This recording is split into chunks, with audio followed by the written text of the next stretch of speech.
Un capteur de mouvement Zigbee qui est capable de dissocier les mouvements des humains, des animaux et qui vaut même pas 12 €, toute taxe comprise avec les frais d'envoi. C'est l'objet que je vais vous présenter aujourd'hui. Alors je ne l'ai pas testé, on va le tester ensemble. Mais avant toute chose, je vous souhaite la bienvenue sur Vintech. Ici on teste des objets domotiques et tech à bas prix. Après on teste aussi des objets à très bon rapport qualité-prix ou des objets tech en tout genre. Donc si cette thématique vous intéresse, n'oubliez pas de vous abonner à la chaîne et d'activer la petite cloche de notification pour être au courant de toutes les nouvelles vidéos que je sors. J'en sors au moins 2 par semaine. Donc dans cette vidéo, dans un premier temps, on va regarder à quoi il ressemble et ses caractéristiques techniques. Ensuite, on l'installera dans l'application Smart Life. On essaiera de faire un scénario avec et puis on va le tester pour voir s'il détecte vraiment la différence entre les humains ou les mouvements d'objets ou d'arbres. Je ne sais pas trop comment je vais faire, mais je vais trouver. Et à la fin de la vidéo, je vous donnerai mon avis et je vous dirai si ça vaut le coup ou pas de l'acheter. S'il fait tout ce qu'il promet, on va passer tout de suite au unboxing et on va regarder à quoi il ressemble. Alors déjà, ce qu'on peut voir, c'est qu'il est vraiment tout petit. La boîte est toute petite. Elle fait 4 cm sur 4. Voilà, c'est vraiment tout petit. Et à l'intérieur de celle-ci, nous avons notre détecteur de mouvement avec la pile qui est fournie. Une petite pinoche, je pense que c'est pour faire un reset. Et un scotch double face pour pouvoir le coller n'importe où. Nous avons également une petite notice qui est en anglais et en chinois. Bon, normalement, on ne devrait pas trop avoir de soucis. Et on peut voir qu'il est vraiment tout petit. Il fait 3,5 cm de diamètre et en hauteur 3 cm. Donc voilà, c'est vraiment un truc très très discret. Au niveau de ses caractéristiques techniques, donc comme je vous ai dit, il est en Zigbee 3.0, donc il va lui falloir une passerelle pour pouvoir fonctionner. Ce n'est pas du Wi-Fi, donc il ne se connectera pas directement à votre box, il vous faudra une passerelle entre cet objet et votre box. Une passerelle Zigbee, ça vaut à peu près 15 €, je vous mettrai un lien en description de la vidéo. Mais le Zigbee a beaucoup d'avantages, j'ai essayé de les lister dans une vidéo récapitulative pour débutants, dont je vais vous mettre le lien ici. Donc comme vous avez pu le voir, il fonctionne avec une pile 2450 qui a une durée de vie de 1 an et demi s'il fait 10 détections par jour. Parce que oui, le Zigbee, ce qui est bien, c'est que quand il ne détecte rien, il se met en mode sommeil et ça consomme pas grand chose. Il va fonctionner à une température entre -10 et +45 degrés.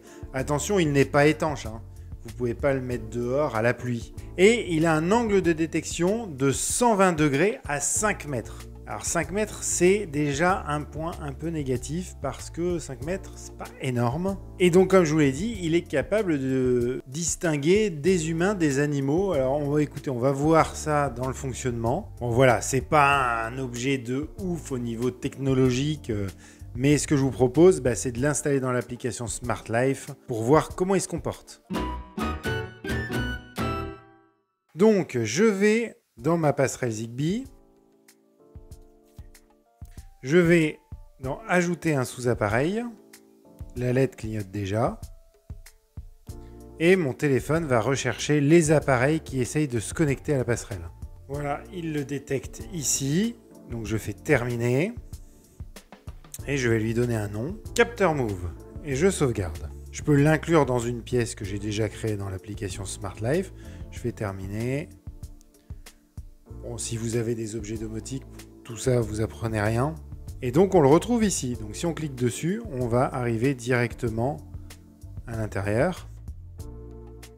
Donc là, je suis dans l'écran de mon petit capteur.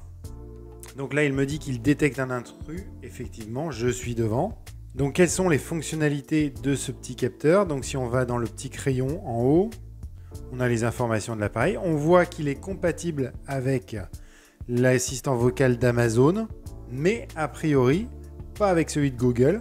Mais on testera.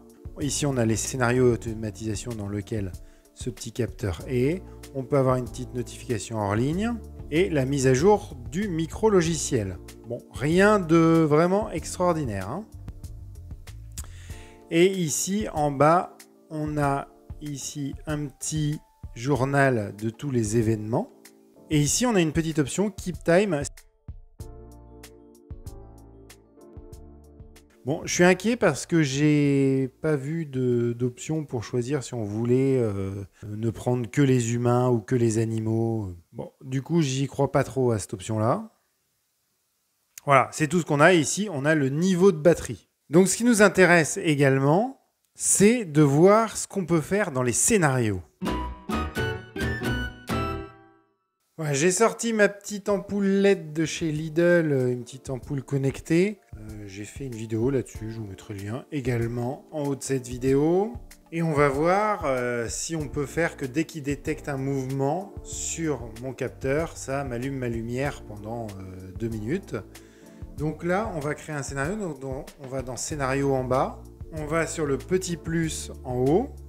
On va sur lorsque le statut de l'appareil change. Donc quand mon petit capteur va changer de statut. Je vais chercher mon petit capteur mouvement. Voilà tous les événements qui peuvent déclencher un scénario.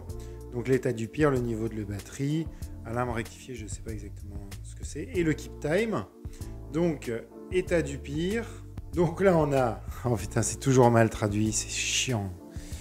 On a état du pire, c'est quand quelqu'un est passé et personne n'a passé. Et ben, c'est que personne n'est passé devant le détecteur de mouvement. Donc on fait état du pire. Et ben à ce moment-là, j'exécute le périphérique, mon ampoule LED. Et ben, je l'allume. Et voilà, là j'ai dit qu'elle s'allumait. Et donc je vais rajouter un délai. On va retarder l'action de 10 secondes. Et je rajoute une action de mon ampoule pour qu'elle s'éteigne. Je fais suivant. Donc là, il détecte un mouvement. Mon ampoule LED s'allume. Il attend 10 secondes et il l'éteint. Donc elle va rester allumée pendant 10 secondes. Elle est bien active, donc on va tester. Mouvement. Elle s'allume. Voilà, et elle s'est éteinte, donc ça fonctionne parfaitement. Je suis agréablement surpris du temps de réponse. C'est-à-dire que vous pouvez le mettre par exemple dans un escalier et il n'y a pas un délai de latence énorme entre le moment où il détecte un mouvement et le moment où il allume la lumière. Il lui a fallu environ 2 minutes avant de pouvoir se réarmer et de rechercher un autre mouvement. Bon, franchement, ça c'est un gros point négatif si vous voulez le mettre par exemple dans un couloir. Bon, donc maintenant, ce qu'on va essayer de faire, c'est de voir s'il détecte bien les humains et pas des mouvements. Donc je vais me planquer sous mon burlingue et je vais faire un mouvement avec un objet devant lui. Non, j'ai testé et n'importe quoi qui passe devant, là j'avais un embout de plastique, ça a détecté comme un mouvement. Donc il ne fait pas du tout la différence entre des humains ou quoi que ce soit. Et en plus, on n'a même pas l'option. Donc bon, c'est pas ouf. On reviendra dessus où je vous donnerai des utilisations possibles d'un tel objet avec les défauts que je viens de mettre en évidence. Je vous dirai ça dans la conclusion. Ce qu'on va faire quand même, c'est qu'on va regarder s'il est compatible avec l'assistant vocal d'Amazon et l'assistant vocal de Google.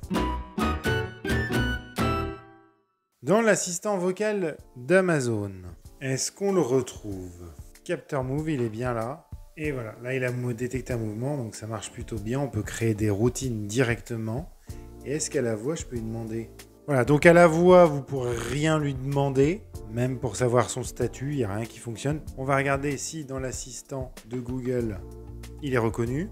Eh ben non, il n'est pas reconnu. Bon, c'est quand même pas ouf. Hein. Bon bah allez, ce que je vous propose, c'est qu'on se retrouve pour la conclusion et que je vous donne un peu dans quel cas vous allez pouvoir vous servir d'un tel objet. Et ben j'en ai fini avec ce test. Donc je vais vous donner mon avis. Donc déjà la première chose négative, hein, c'est la déception que j'ai, puisque j'avais bien vu sur le site marchand qu'il était bien marqué qu'il détectait les humains, les animaux Et en fait, oui, il détecte les humains et les animaux, mais il ne les différencie pas. Donc ça, c'est un petit peu dommage. Et bon, c'est vrai que s'il l'avait fait, ça aurait été l'affaire du siècle. Ce qui est bien, c'est qu'il y a très peu de latence entre le mouvement et l'action qu'il va faire derrière. Voilà. Et puis, le délai des 2 minutes entre le moment où il détecte un mouvement et le moment où il peut redétecter un autre mouvement, c'est quand même pas ouf. Par contre, si vous voulez gérer une alarme chez vous, ou ça serait relié par exemple à une sirène, bon bah là ça le fait parce que ce qu'on veut, c'est que ça sonne à partir du moment où la personne rentre. Et j'y vois aussi une autre utilité qui marcherait avec n'importe quel capteur de mouvement, hein, c'est pas le truc, mais au moins celui-là peut le faire aussi, et en Zigbee, c'est l'installer par exemple au fond de votre boîte aux lettres. Et à ce moment-là, dès que votre facteur va ouvrir la boîte aux lettres ou va glisser une lettre à l'intérieur, il va détecter un mouvement, puisqu'il ne détecte pas que les humains, il détecte tous les mouvements. Et il va pouvoir vous envoyer une notification sur votre téléphone pour vous dire que le facteur est passé. C'est plutôt cool, hein, ça. Et moi, c'est ce qu'il va faire. Bon, et voilà la question, est-ce que je vous conseille de l'acheter? C'est vachement difficile de vous répondre, parce que ça va dépendre de l'usage que vous voulez en faire. Si c'est pour connecter votre boîte aux lettres, impeccable, vous pouvez l'acheter, les yeux fermés. Si c'est pour pouvoir piloter un éclairage dans un couloir, faut pas l'acheter, vous allez t'emmerder sans arrêt, parce qu'il va détecter un mouvement, il va allumer, après vous allez repasser, il va pas s'allumer. Bon voilà, ça je vous le conseille pas pour ça. Voilà, réfléchissez bien à l'usage que vous voulez en faire, et si c'est un usage où vous savez qu'il va se déclencher 1 ou 2 fois dans la journée, bon bah voilà, c'est adapté. Si c'est si c'est régulier le déclenchement, voilà, faut pas l'acheter. Mais écoutez, on va en rester là. J'espère que cette vidéo vous a plu. Je vous mettrai quand même le lien en description de la vidéo si vous voyez qu'il est adapté à vos usages. Je vous remercie d'avoir regardé la vidéo jusqu'au bout et je vous dis à très bientôt sur Vintech pour de nouveaux tests domotique et tech. Et comme on les teste, hein, moi je vous cache rien, des fois vous tombez sur des objets qui sont géniaux, et puis des fois des objets qui sont complètement nuls, et des objets mitigés comme celui-là, où je ne sais pas vraiment vous dire s'il est bien ou s'il n'est pas bien, puisque ça sera en fonction de comment vous voulez l'utiliser. Allez, ciao!